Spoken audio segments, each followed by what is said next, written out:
Today we have a very important and exciting part 2 with Candice. I'm so excited and happy to have you back. And for those who have not listened to part 1 yet, please go back and listen to part 1, episode 69, Candice Valenzuela, Decolonizing Performative Wellness While Healing Alongside Our Fertility Journey, part 1. So definitely be sure to check that out if you haven't yet. And I also want to introduce Candice again. Candice believes that ancestral, community, and ecological healing are the most urgent issues of our time. They coach systems leaders, offer one-on-one counseling, and facilitate healing experiences at justice-oriented institutions throughout the nation. In her free time, Candice enjoys writing, painting, and sharing their enthusiasm for nature with their 7-year-old. Welcome back to the podcast, Candice. Thank you so much. Thank you for having me back. Yeah. Will you share with us again your pronouns and where you're joining us from? Yes, I am using they, them pronouns, and I'm joining in from Denver, Colorado, also known as the unceded occupied territories of the Arapaho, Cheyenne, and Ute people, to name a few. So I would love to talk to you about just about anything, really. But what's been on my mind, of course, lately is Palestine. And we talked about it briefly during our first conversation. But, since then, you and I have really been teaming up a lot around this issue and talking about it a lot and doing what we can. And I've been just so learning so much from you and also comforted by what you've been sharing in terms of, how we can handle this information and this, what's happening right now. You made a really incredible, important post a little while ago on trauma-informed solidarity. So I would love to just kind of talk through that and help our listeners, and especially those who are on a fertility journey and trying to kind of cope with genocide happening, not only in Palestine, but other places of the world as well. Just how we do this, how we get through our day, how we, continue on and be powerful, voices in this collective liberation and also just kind of, get through our day and be on our fertility journeys and get through our jobs and that kind of stuff. So, yeah. Thank you. Yeah. Yeah, I would love to speak more about that post. So few words can actually fit on social media, and I really felt like it deserved more time, and my time hasn't really allowed me to build it out more, maybe into a blog post or something like that. So I'm grateful for the opportunity to talk about it some more and expand, um, and hoping that that's helpful for folks. But before I do that, I want to situate myself in that piece in a few different ways. The first one is just kind of naming my emotional reality right now that I think is probably reflected in so many people is, and also my material reality. Let's start with that one. So, um, you know, I'm someone who's seeking to be an ally to the Palestinian community. I am not Palestinian. I am not Arab. I have not personally been to the region or experienced any of these elements directly. And I think that's really important to name in this context because I believe that we want to uplift and center the voices of those most affected as much as possible at all times. So I think it's important to situate myself as someone who's seeking to be an ally, not someone who is an authority um, in the matter. Um, And so from that, I was even reluctant to share some of these things and wanting to always uplift Palestinian voices. And there are many Arab um, psychologists and therapists as well who are sharing wisdom throughout the diaspora community. So all the voices are really important. And at this moment, where we are over 50 something days into a genocide that never should have happened, that's been 75 years in the making, and um, is still horrifying the planet, right? I think this, to my knowledge, this is the longest that this kind of aggression um, has been perpetuated. So we're in something of a unforeseen territory that I think has a lot of implications, not only for Palestine but for the globe. Um, and there are lots of experts who are speaking about this much more um, profoundly than I would be able to. Um, but I do think this is a time that is really important for people in our positions, allied communities, to be stepping it up, because um, it's horrifying, it's exhausting, it's beyond comprehension. And as those of us who are, living in relative safety and privilege in the belly of the beast, we have access to the ability to resource ourselves and stay committed and engaged in meaningful ways, in ways that the Palestinians and folks in the diaspora are simply not biologically able. They are under attack. And so Right. this moment in particular feels like a juncture, because rightfully Palestinian voices have been in the lead, rightfully, and they're doing that at the expense of their own bodies and their own communities for the sake of survival. Mm-hmm. And that's something that is so painful about the reality of being an oppressed person, is that you don't get to just suffer. You don't get to just experience and try to survive what's happening for you. You have to fight for your humanity at the same time, Right. and do a labor from, as a trauma therapist and someone who focuses in this is what my work is committed to. I experience and think very deeply about what that means Mm-hmm. to be at um, beyond the capacity of your own body and spirit to even just survive, which is severe form of traumatization that echoes for generations. Yeah. But from that place to then have the burden of educating the world, Mm-hmm. of revealing that suffering, Right. there has been no privacy, no sacredness Yeah. to the loss of all of these lives. And so um that post was inspired by um me reflecting on these pieces and wanting to offer tools for those of us primarily in um communities expressing solidarity, to have some framework to help us um access our resources for the long term. Mm-hmm. And there's so much more that I wanted to say. I would like to make kind of a complimentary post on, for example, vicarious traumatization, Mm. also from a solidarity lens, Mm-hmm. um, because I think that is a big part what we are talking about here. And that leads me to the second layer of context that I want to add, which is like what it's like to be, a Black Indigenous person witnessing. Mm. And then from that perspective, there's matters of degree, right? In Mm-hmm. terms of experience and closeness and ability to empathize with an experience. And so this is not my lived experience right now. That needs to be named.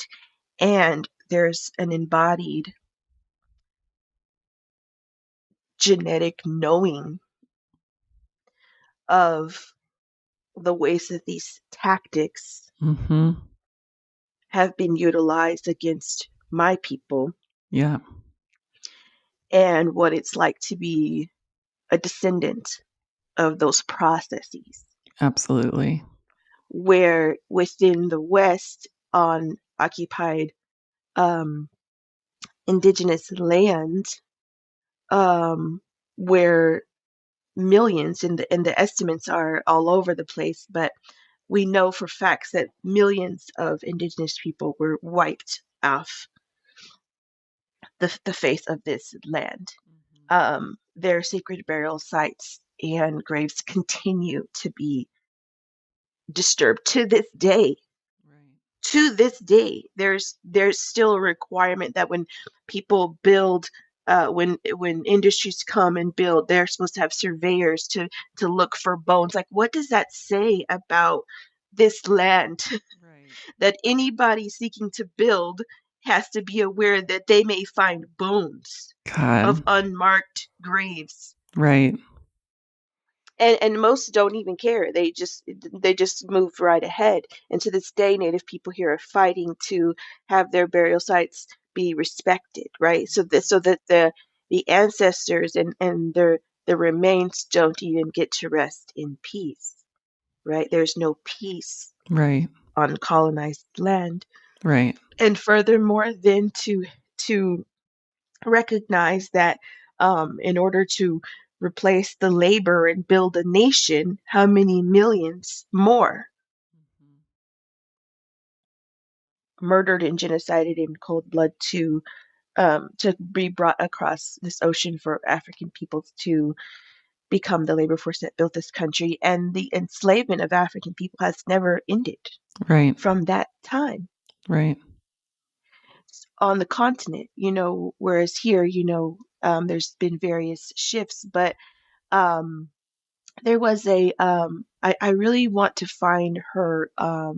I can't remember her name. There was an indigenous Australian therapist who shared a number of things that were really instructive and uh, profound to me. I need to find this creator because I want to quote her right now. Mm.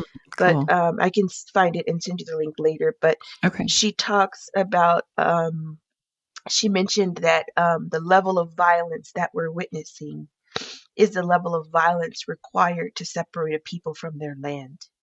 And Mhm.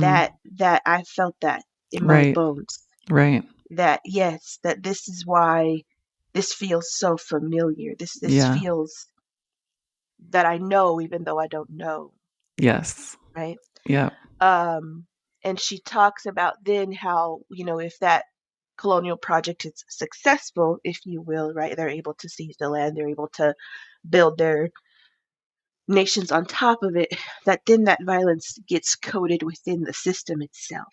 Totally. Totally. And then that's what I feel so resonant and knowing around. It's like what it's like to be the descendant and then somehow through the skin of our teeth to have survived g- through the generations, you Mhm. know, and thinking about how much I understand about that context. I know that, right? Right. In exchange for this relative safety, of like there actually isn't safety, but Right. I'm not being bombed or stabbed right now, like for Christ, Christ's sakes. Right. But it's like in exchange for what? Mhm. Loss of language, right? Loss of culture, not Mhm. no knowledge of self, like all the things, the cumulative health impacts. Black Indigenous people have the worst health outcomes in um, every single indicator that you can Right. imagine, Right. right?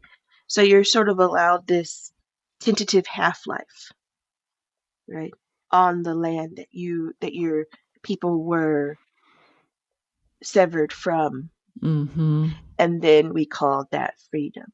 Right. The God. freedom to go buy a cup of Starbucks coffee, the freedom to forget where all of the materials that made the coffee and the people who labored on the coffee and the people who worked the land and the lives that were lost so it could get to you. That's Mhm. what freedom looks like. Wow. Totally. Yeah. That's it. Yeah. Yeah. Thank you for giving us that context because that is absolutely the patterns that have played out over and over. And that's why this is so familiar to folks. Yeah, exactly. That's exactly right. And so there's a way that, life, the processes of life here are stupefying, right? Yeah. We are not supported to, we have to work hard and go out of our way to politically educate ourselves and continually awaken from the American um, propaganda and ideological processes that keep us in the dark about what's going on in the globe. And I've Mm-hmm. noticed how these processes were acting on me. Mm. So in my college years, I was very active. Many of Mm-hmm. us were. I mean, that's when I was politicized. There were numbers of. I had many different experiences growing up, but I didn't find the language until I went to college, and was radicalized Mm-hmm. through getting language to understand my lived experiences, taking courses on globalization where you start to see how that um, is the mark of imperialism, Mm-hmm. across the globe. And then, when I was in college was the beginning of the Iraq War, right? So then we were in the streets, and Right. um, it was a moment that felt similar to this one of mass awakening. I'll say this feels more profound though, Mm-hmm. but there was a mass awakening, and I was a part of that. And I spent the next 10 years of my life in some form of political activism or political struggle. Mm-hmm. And then I became a parent. Mm. And I think that's where it connects to the theme of your podcast. Yeah. And Yeah. I think all the process, because you have to do so much labor Mm-hmm. to remain awake within a society that is invested in your um, stupor. Mm-hmm. And then when you combine that with the ways that parenting and caregiving are completely unsustainable and unsupported in the culture, Yeah. um, my relationship to political struggle really, really changed. And I really admire people who remain so um, in the front lines of struggle um, throughout their parenting journeys. For me, that didn't happen, and Mm-hmm. um, it didn't feel possible. It felt like I had to use.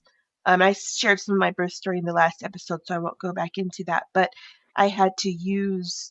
Um, it felt like I had to use any bit of excess energy that I had to survive Totally. or to eke a crumb of rest. Right. Um, Yeah. and it felt clear and true to me that I needed to center Mm-hmm. my own Mm-hmm. descendant. And I stand by that. That was the right decision. But in the process, the impact of that is I've noticed, and especially in this moment, which has been a part of my solidarity work, excuse me, is I've noticed how over time certain aspects of my political analysis became Mm-hmm. weaker, vulnerable to propaganda, Mm. just not as sharp. Right. Um, and there's actually a lot of information about this around how, in the context of families and so on, many people begin to politically slide right. Huh. Interesting. Some of Yeah, some of that is I think privilege and selfishness of just wanting to, the more you have, the more you want to protect the Yes. privilege. Yep. But in my case, I still don't have a ton of privilege in the context of the US context. So for me it was more about uh being isolated and just Mm. not simply having as much access to those political communities that I was a part of, Right. especially when a lot of those communities didn't center wellness. Mm. And I was Mhm. a deeply traumatized person, disabled by my birth. Mhm. So it felt like, I have to choose my own life, Right. until we can make our movements more accessible. Right. And and then the long-term impact of that. My child is almost 8 now, so 8 years of not Mm. being, there's certain pieces of analysis. I think my frames around like gender Mhm. and reproductive labor and um, the psychological analysis of oppression got much stronger. Mm. But when it comes to imperialism and global, absolutely, I slid, Hmm. and it wasn't intentional. It was just a thing that happens when you're not in active study. And so Right. that's been a big learning, and this moment feels like, and I just want to kind of normalize this for folks in our community, that when I think about our political journeys, I think they should be journeys of continual reawakening. There Yeah. should never be a moment where you're like, okay, I just get it and Right. I've just got it. Yeah. That wasn't how I was trained, and Mhm. I don't think that that is how the human experience works. Mhm. I think to be awake, to be alive, and to reclaim our humanity, has to be an active process Yeah. again and again. And so I Totally. think I just share that story. There's been a lot of shaming of folks like, oh, y'all don't get it. You're so privileged. You don't know this, you don't know that. And I think that there's a place for that. I Mhm. think there are folks who need to take that feedback seriously. And I also want to visibilize um, th- these more nuanced um, experiences for less privileged people in the US, that also sometimes survival processes can take us out of movement, but Totally. but we get to return, Mhm. right? And how do we metabolize that learning, right? How do we come back again, again, and again?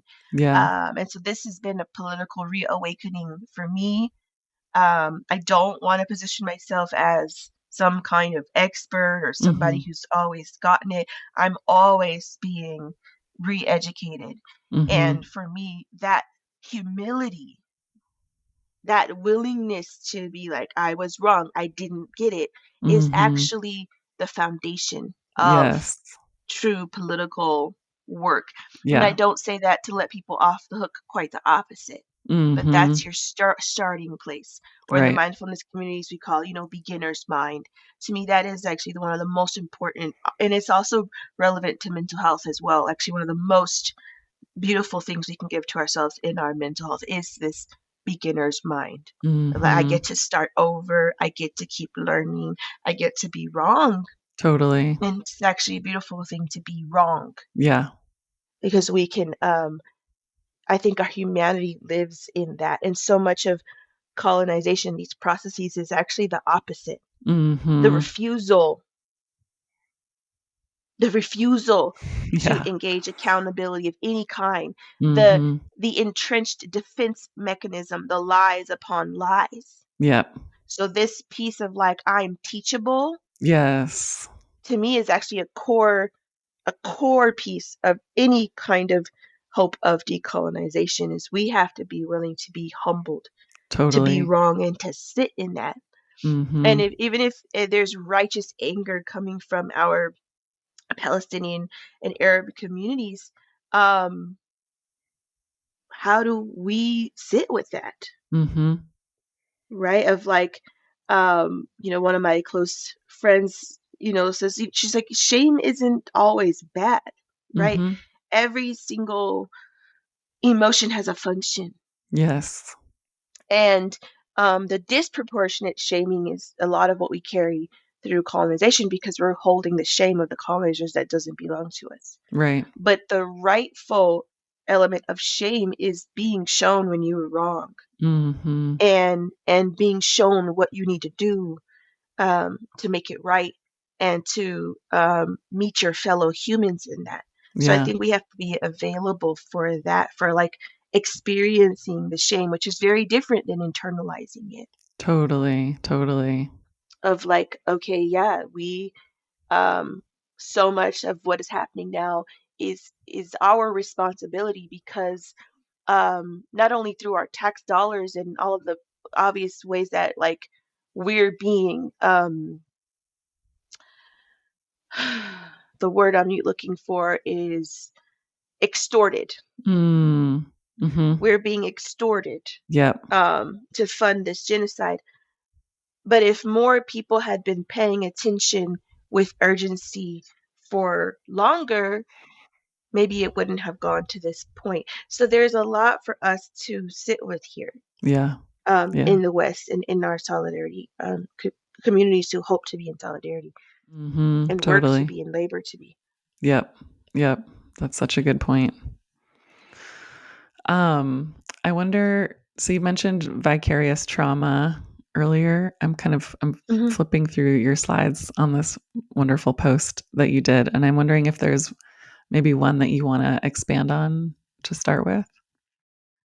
Sure. I was thinking, I mean, I could go through each one actually. Yeah, let's just go through Okay. them. And give a little bit more context Yeah, because it, that yeah. would be perfect. Um, okay, let me find it. So, I was struggling for the right, words, and I chose trauma informed solidarity because the intention, I wanted to be clear that this is not about me reinforcing people's need to self soothe in ways that are um,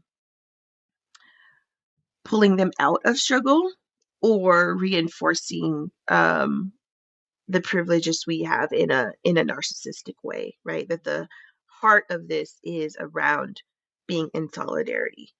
And the trauma informed comes from the acknowledgement of what I shared earlier, that many of us who are moved to be in such heartfelt solidarity comes from a place of being in contact with our own historical and collective traumas. Yeah. So that was the framing that I was attempting to center, and being clear that I see this as something primarily for, ally and solidarity communities. I think the mental health aspects are um, can be different when it is your actual community that is under genocide. So Right. those are things I wanted to name.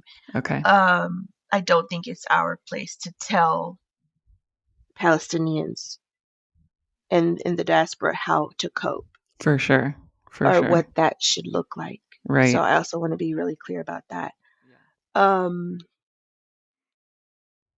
I'm thinking if there's more. And so the frame that I didn't quite expand on is that I think that we are talking about vicarious traumatization here and how it attends to that.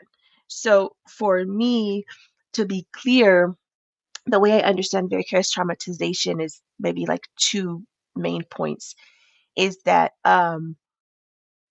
because of our biochemistry, we are literally evolved to be in deep connection and relation to each other on the land. And despite what colonization has done, that is still our biology. That hasn't changed, Right.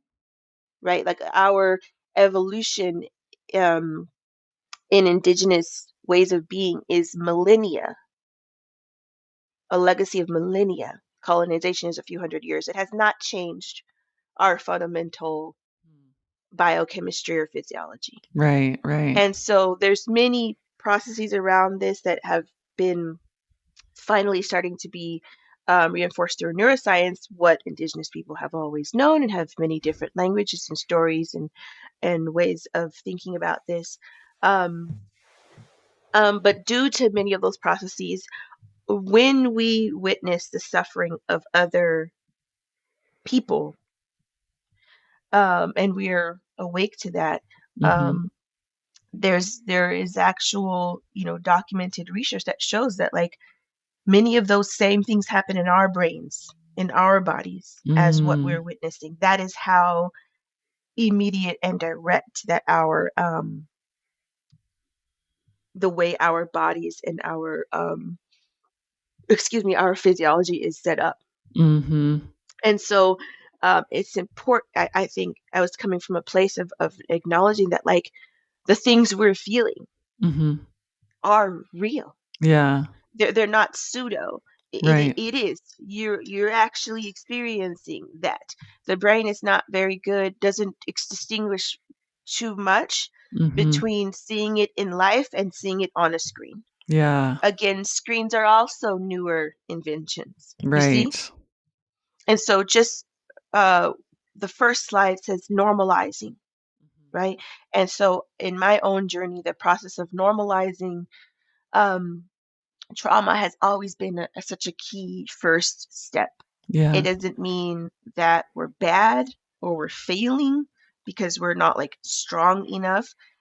It has nothing to do with any of that. It's not a moral thing. It Mhm. is literally the way our physiology um, is evolved, and um, the only reason why we've forgotten this is because we've been colonized. Right. Yes. Totally. And Yeah. so starting with that, and so just starting from the, because what happens a lot of the times is when we don't have this understanding and we aren't able to normalize the trauma, a lot of the it worsens the symptoms, and the traumatic impacts actually deepen, right? Our Mm, mhm. bodies, we can have a kind of a panic, or Right. a series of many different defensive responses to the process that's trying to happen, Mhm. right? Mhm. And that process of trying to like stuff or shame or fight off the trauma always makes it worse. Mm. Always. Yeah. So that's why I always start with like normalizing it. Yeah. Normalize. The way it's set up, it feels like, it might feel like it's gonna kill you, but most of the time it's not. We are built to. We're not built to withstand genocide. This is Right. beyond Right. our individual capacity, but we are in some degree built to be able to experience whatever's happening in our bodies, if that Hmm. makes sense. Yes. Okay. Um, so so my attempt is to give people some framing to understand what's happening in their bodies and how can we tend to it. Because Mhm. to me, history bears out that when trauma isn't tended to, Yeah. right, and those biological processes, we become cut off from that or are fighting that and everything. Um, I see those mechanisms as being really connected to the overall, defensive, narcissistic, denying structure of colonization itself, right? Right. Its inability to look at itself, its inability Totally. to experience its own shame, guilt, all the things. Which So I you think just is keep killing and destroying so you don't have yes. to feel. Yeah. Right. Exactly. Which I think is where white fragility comes from, where it's like there's no tolerance there for any kind of um uncomfortable feelings and just kind of a knee jerk reaction right away to make it go away.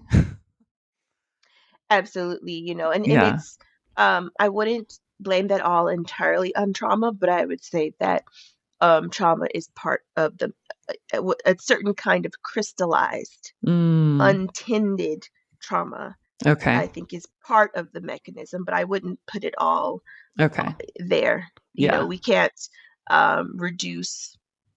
I think there are also like historical and political processes, right? We can't. Um, yeah, Yeah. it's. I think it's many different factors, but that is definitely, I think, one can Yeah. be one, and I think that untended trauma can work in the other direction where it ca- uh, colonialism and capitalism in our context is set up to, I think, weaponize that Mhm. trauma and use it to weaponize us against each other. Yeah. Like the Yeah. people who are like, I just want peace, I'm neutral, all that shit. They don't Right. want to feel it. Right. Right. So then you're the problem. I turn away. I keep cutting that off so I don't have to feel. Right. And then the economic material system supports that. Mm-hmm. Right. And so Totally. because it's supported and it's comfortable, you can keep doing it. Yep. So I see that Yep. those processes work together. So anyway, I think normalizing the trauma is really important. And the other thing I want to say about the vicarious trauma, though, is that um, our body is experiencing it um, as if it is very close to being real, Mm-hmm. while at the same time, it's not actually happening to us. You Right. see? Yep. And so for me, the agency is being able to recognize both. Mm-hmm. Because when when we're going to feel those things, it's going to move through our bodies. But if we don't have a way to come back to the present moment and recognize that I'm witnessing, it's not actually happening to me, that can also be paralyzing in and of itself. Yes. Yeah. Right? We Yep. become paralyzed and lose the sense of what our resources actually are, Mm-hmm. in which we have so many, Yeah. right, that are available to us, that aren't available in the same ways to the people in Gaza, Right. West Bank, and the Palestinian diaspora, Right. right? So I see it as a both and, where some people are like, what's wrong with you guys? It's not actually happening to you. I think that omits this context of like, no, there's an actual thing happening here, Mm-hmm. right? Um, the globe is being vicariously traumatized. Yeah. Yeah. We are being harmed Mm-hmm. in being forced to watch our human family members Mm-hmm. desecrated like this and held powerless, Yeah. right?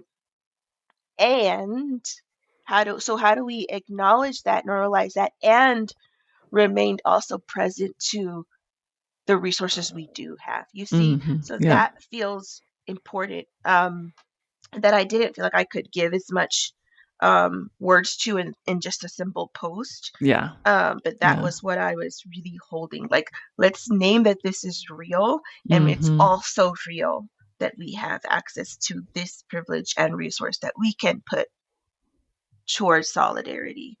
So the Yes. first one is about normalizing, kind of like releasing the inappropriate shame of even having these emotional responses at all. Mm-hmm. Um, and And then, I've been talking about resources a lot, and to me, the trauma, this is oversimplifying it a bit, but um, in many ways, think I shared this last podcast, but I think of trauma as sort of being this like equation Mm-hmm. between like how much your body is forced into survival, mitigated against how much resources do you have access to Hmm. survive.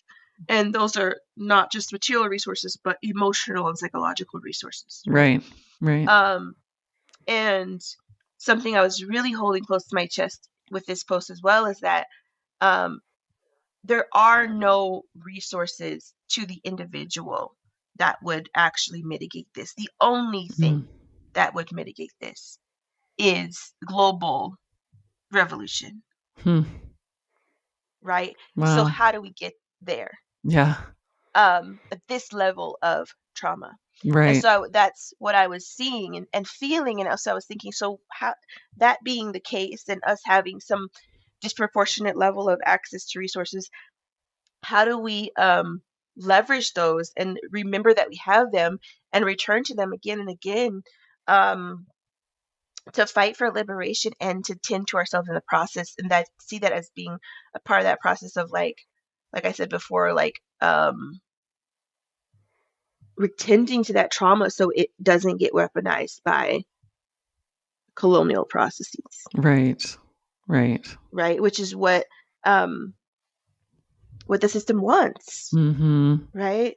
Many people have said this, they want us to be desensitized, to be numb, to give up, Yep. to lose sight Yep. what's available, right? So how do we disrupt not only the material process of genocide that's happening, but the psychological process Yeah.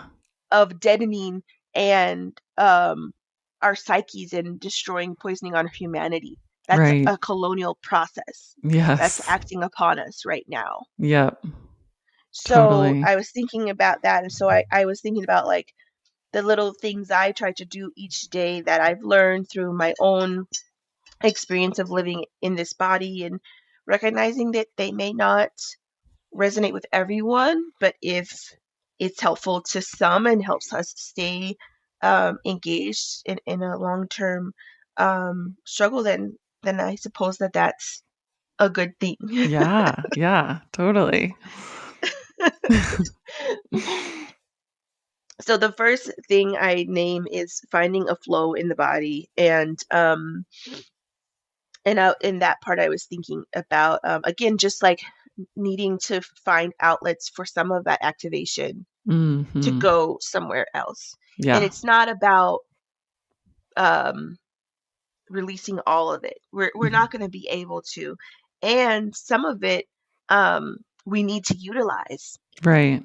towards liberation, right? Like that adrenaline, those that rage, those things are leading you out to the streets. But Hmm. when we have histories of trauma in our bodies, which we do, part of what happens is that the body's mechanism for um, containing and managing um, these kinds of survival hormones actually gets can become quite dis I don't want to say that word, but it can become um compromised. Hmm. So that's part of living in a body with a history of trauma. It doesn't actually always know how to release these kind of hormones, or what level of activation is actually necessary, right? It's almost like you know have a car, but the brakes are worn down, Yeah. right? So yeah, you want to get somewhere fast, but if your brakes are shot, what's going to happen? You can Right. fly off the road. Yeah. So that's what I'm thinking about. It's like being aware that um yes, we need to utilize our anger, our rage and everything. And at the same time, um our bodies are going to need support on how Hmm. to do that Yeah. without to minimize harm to ourselves Hmm. and others in the process, so that we can stay on the road, Yeah. right? And so that's really what I'm talking about here. And any capacity that folks can move their bodies, um, get out there, and when you feel, in particular, this post I'm talking about when folks are noticing like numbness or desensitization, specifically because those symptoms in particular are a way that our body lets us know that our Hmm. activation has gone so far out of the capacity Okay. for us to deal with it. So in Right. particular, that's I'm kind of honing in on like if you notice these things, Hmm. if you haven't been already, now is the time, right? And in particular, I start with the body because some people will say like, oh, step away from your phone, turn off or whatever. Like that may not work for Yeah. people either, Yeah. right? Because it's in the body. Hmm. So that's the first piece, is like listening to your body and finding a way to recognize when your own activation has gone um, to a realm that is self-harming, Okay. and to take action on that, to Okay. move, to bring music into your space. Um, and this is in particular um, to manage and avoid burnout Okay. if possible, right? Yeah. How do you want to do the time? Because I see that we are. Yeah, totally. I'm good I have got time today, so I'm okay if we go a little over, but whatever you need to do. What is your timeline like Yeah, today? same. And I think I can go over the next ones Okay. succinctly, or I can try Okay, cool. so we can wrap Yeah. up. Okay, I would love to just finish going over the flow. So Yeah, perfect. starting with the body um, is the first one. So it says, when you notice yourself feeling numb or paralyzed, put down your phone and feel, act, or move your body. It's better to pause intentionally than to further dehumanize our relatives by idly scrolling. Ignoring our body's signals intensifies burnout, which leads to true desensitization down the line. Mm-hmm. Allow your heart space to find a flow in grief, rage, and rest. Release activation through shaking, yelling, weeping, or dancing if that's available to you. So, for some people, depending on their um, lived experiences, they may not have a lot of access in their body to being able to cry and things like that. Mm-hmm. Um, and that's okay. It's just knowing that it's in the body and moving it, how you can, Right. interrupting the desensitization process and giving some space for your body to offset some of that activation. And Mm-hmm. really, I honestly feel, for me, this also comes from like, um, you know, marching every weekend. I'm calling, I'm doing the things, and recognizing that like it's not enough, Mm-hmm. right? Right. And not having access to a more, like, what would feel right for me is if um there is something very active that I could be doing like every day. Like, I want to be there pulling rubble. Yeah. That's what my body is trying to do. I Right. want to be throwing rocks and pulling people out of the rubble. Mm-hmm. You see? So Yep. that has to go somewhere. Yeah.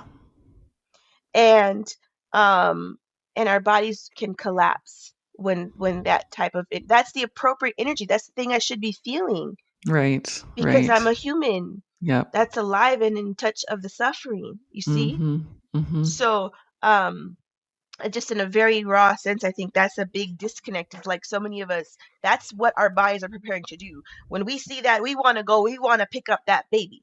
We Right. want to go and help get food. We want to help people get to safety. That's the immense amount of activation. That is what that is there to do. And it's Right. the right thing to do. Yep. But we're barred from it, Mm-hmm. right? Um and I have so much respect and appreciation for the people who are chaining themselves to boats and blocking highways because again, that is what that energy is telling us to do.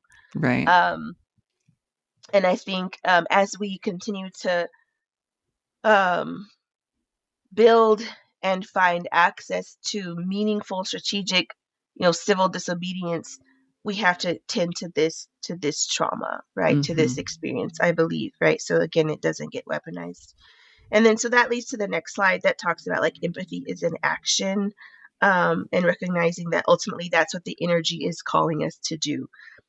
It's not, and I think sometimes um the empathy and the witnessing is an action, but it's the energy that the body is arising and evoking is to act, right? Mm-hmm. We were never meant to just watch something like Right. that, Right. right? Yeah. Um, and that's why just taking a break from social media is not enough, Mm-hmm. right? If we step away, that again, that engage, right? Mm-hmm. Engage, support your body, bring the compassion, and then use also engage, use that activation to so in this part I said, set boundaries on social media intake and replace those minutes with time spent organizing, speaking, and resisting. And again, it's protracted, so um you may not see those immediate things, but it makes a difference. And what I've experienced is that when I'm able to channel the energy, it buys me more time. There is a Mm-hmm. sense of integrity. There's a Yeah. sense of wholeness that can come in to replenish for the next round. Right. Yeah. The next one I think also requires a lot of qualification. It says seek balance. The body seeks balance because this is a principle of life itself. For me, trauma is not bad. It's the automatic protective processes that arise when there's imbalance between harm and resources for connection, which is what I was saying earlier. Mm-hmm. Safety and empowerment. Trauma keeps us alive when situations are dire. As we notice trauma, activation, and rise in our bodies, we're called to seek balance in our solidarity. So for this one, I didn't have time to write this, but I also want to be clear. I don't think there is any balance. Mm. So I'm not talking about it in a Hmm. sense of objective sense of balance. Okay. I'm using the term as a verb Mm-hmm. when you are, for example, trying to balance on one leg or a skateboard or something like that. What is it that you're doing, right? It's not standing still at all. It's Right. this. Yeah. Yeah. It's being actively engaged in a process of again and again and again and again and again.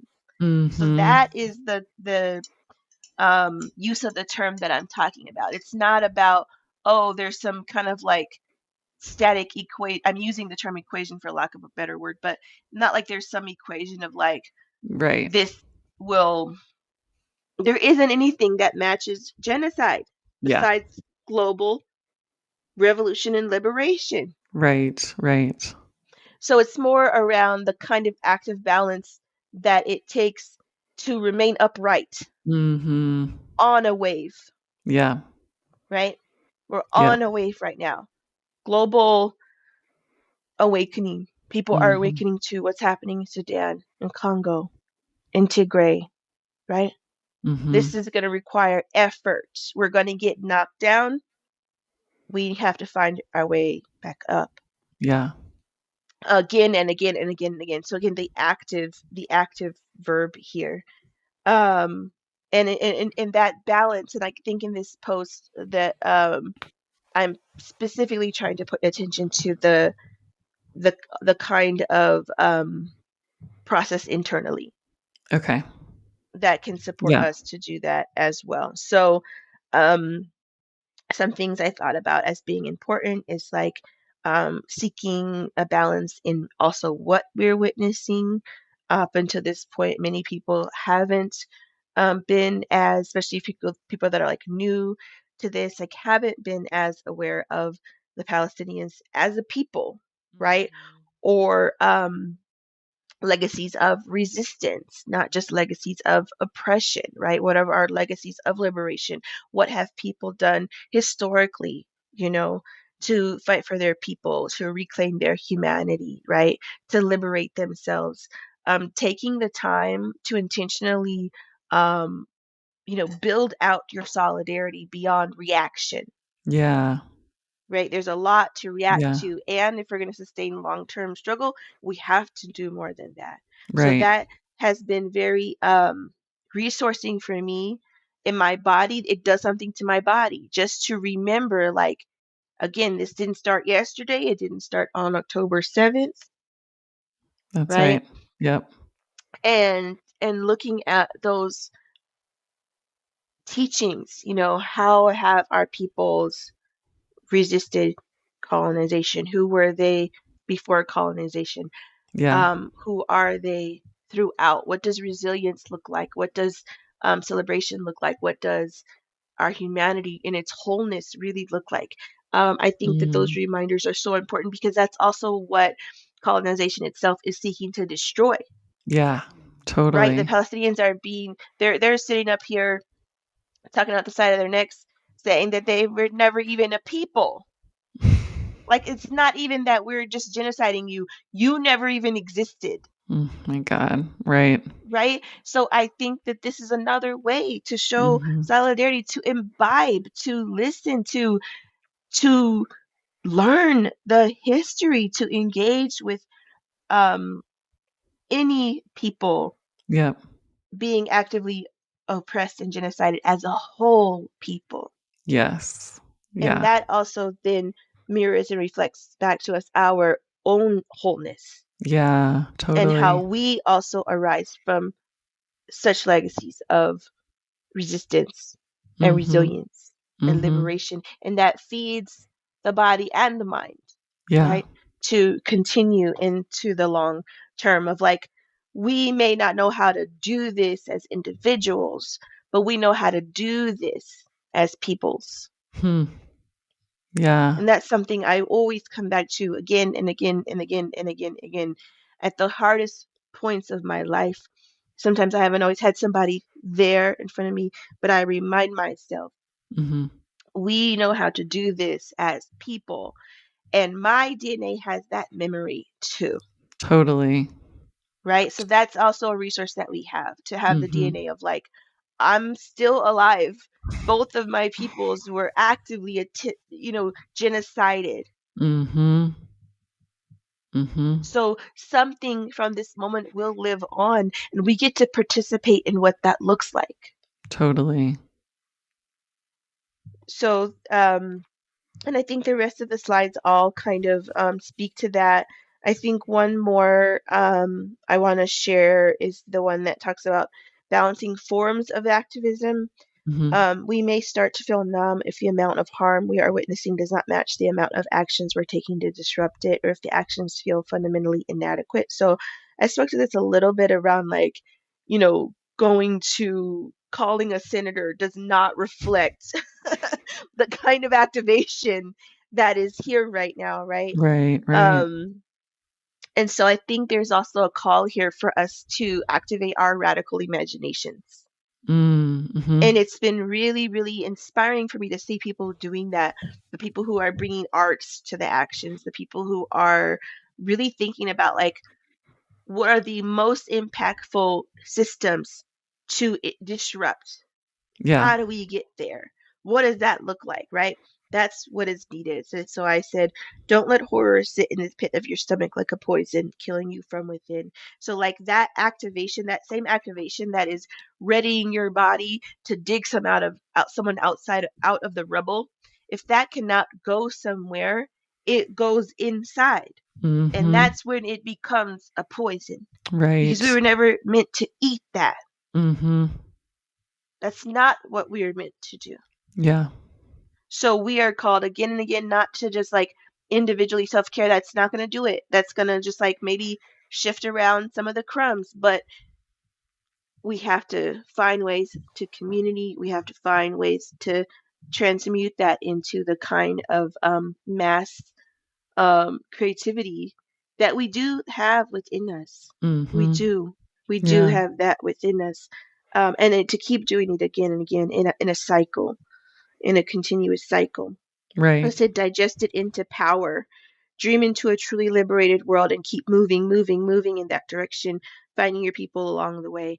And I was also thinking about how so many of us in this context live quite isolated lives, and that's also by design. Yes.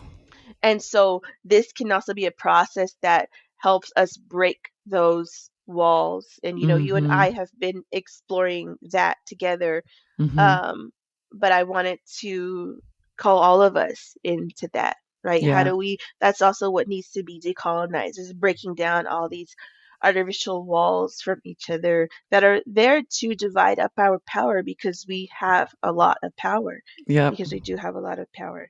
Yep. Um, and so, yeah, I mean, I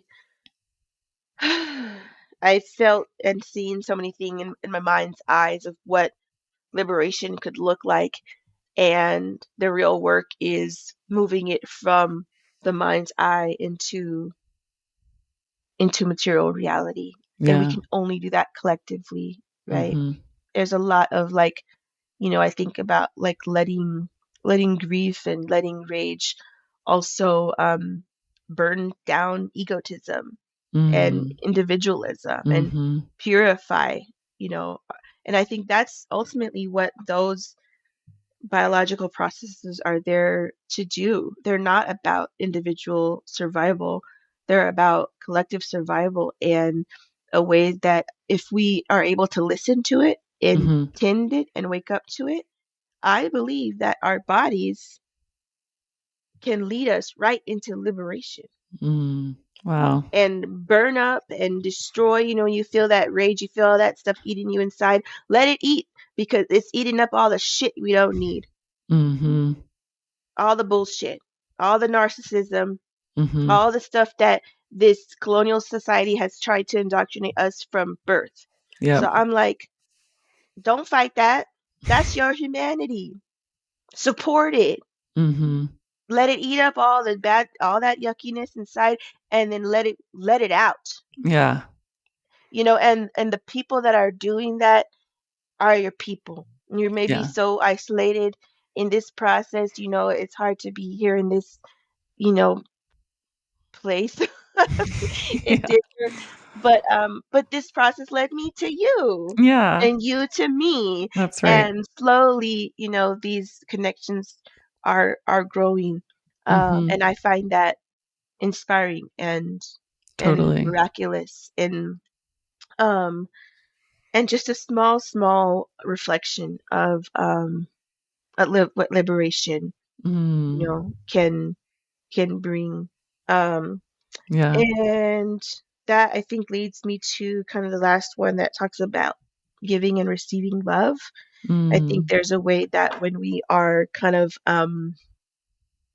in an unsupported, traumatized state, um, the sense of alienation can sometimes cause us to also cut off from our relations and Totally. become um, become resistant to Mhm. receiving love and feeling like we're not worthy of love. Um, and so I have here, survivor's guilt makes receiving care feel wrong when our hearts are twisted with the pain of oppression. And so there's also kind of that thing where we can compare, like, well, if, this horrific thing is going on, how dare I have what I need, you know? Right, right. And so I was thinking about this metaphor. I said, yet the heart is an organ of flow. Life, blood, love can not only flow one way. I was thinking about how, the heart is a pump, and literally the blood is pumping. It's Right. literally pumping through our whole body in two different directions, Mhm. literally. Like Mhm. that's what keeps us alive. And I thought, oh my God, and the physical heart, but the physical heart is also connected to the spiritual heart, And so I was thinking about, perhaps we can imagine um, another way of engaging this moment, that because we understand the sacredness and the preciousness of life, how can that move us to cherish the love that we do have, Mm. right? Instead Right. of being like, oh, I can't take this in because these people don't have it. Um, Mm. I think that's what colonization, that's a weaponization of pain. You're Totally. weaponizing the pain against yourself, Yep. right? Yep. Um, but instead, it's like, well, isn't this what we're fighting for? Mhm. Right? So Yeah. keep that in the forefront, So I look at my child and I've held her and appreciated her so tenderly Mhm. throughout this process of like, oh my God, and I think that's what, to me, the grief can do when it burns away and it etches and scratches away all of that shit. You're just left with what matters. Mhm. And it's like this is what matters. And for every parent to be able to hold their child like Yeah. this. And Yeah. that includes me. Mhm. Um, and we have to, I think, be able to receive that, to stay in touch with what it is that we're actually fighting for. There's hug your little ones closer, give people their flowers. I think about like how many things go unsaid, tell Yes. people that you love them and you appreciate them. Like Yep. these are the bonds of love and community Yep. that fuel everything good in the world. So we have to Mhm. protect that too. And let it refine your priorities. Let yourself be loved through this. This Yeah. is an antidote to dehumanization, right? Mhm. So, can we love ourselves through this? Hmm. Is something that I always come back to with any form of trauma. Can I love myself through this? Hmm. Can I be a part of the love that is bursting through my body that Hmm. wants to end this genocide? Right. Right. My Wow. ancestors didn't fight for me to be alive in this moment, for me to throw myself away. Hmm. Right. Right. And then something happens even now as I'm like talking through this. Something shifts, Yeah. right? Something Wow. shifts, and then it's like, okay, can I actually be connected to that very land, to the Yeah. things that actually matter in this world, and then how do we fight from that place? Yeah. Wow, that's so powerful. I think I didn't realize that what that feeling was of wanting to act and dig people out of the rubble was love. Like, that's so powerful. I didn't realize that until you just named that. Yeah. Wow. Yeah. Yeah. I think we need these conversations, you know.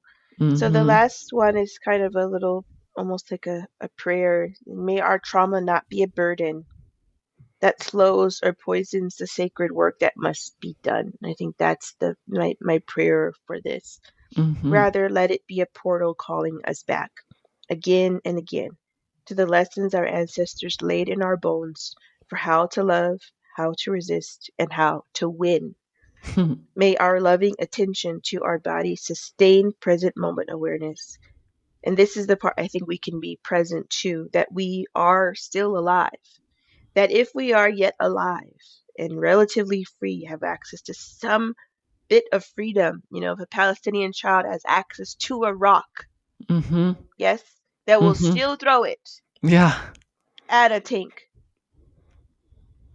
That's humanity. We have the duty and the power to stop this genocide. I've Mhm. been praying every day. I'm ready. I want to see it happen. A general strike. If people just, you know, people are like, oh, you know, genocide work life balance is so hard to go to work. Stop going to work. We have to be willing to put that much on the line. Right. Just stop it. Just stop it all. Stop Yeah. fucking going to work. Right. Shut it down. Right. Yeah. And we as the American people did that, Yeah. we might start seeing something. Mhm. Mhm. And if we Totally. think the veil has been pulled off now, Yeah. Yeah. and yeah, there's a lot to that. I'll stop because of time, but I have a lot more thoughts about that, about why why people don't. Right. but Right. um, but that's, I think that's where we need to go. We need a Mm. general strike, and we need Wow. it. We need it for all of us. We need it for ourselves. Mhm.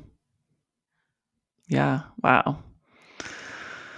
Wow, wow, wow. Yeah. I just you are such a gift, Candice. This whole conversation is such a gift. So important. Like I feel like I want to listen to this over and over and over again and just like absorb it through my skin. Wow. Yeah. I'm so happy that our paths have crossed. I just feel so grateful and yeah, I think this is so needed and your voice is so needed and your knowledge and your wisdom is so needed right now. This is like just exactly I think what we need to hear. So, Mm. thank you so much. Thank you, Josie. I mean, that means a lot to me, more than I can say. These are tough times, and Mhm. like so many, nothing feels like enough. Yeah. So I'm grateful for any medicine that can be found, and thank you for your trust in me and providing this space. And it's also been delightful to to move our friendship into new places. Yes. Yes. Absolutely. Awesome. Well, thanks so much, Candice, and I will be seeing you soon. Yes, very soon. Take care.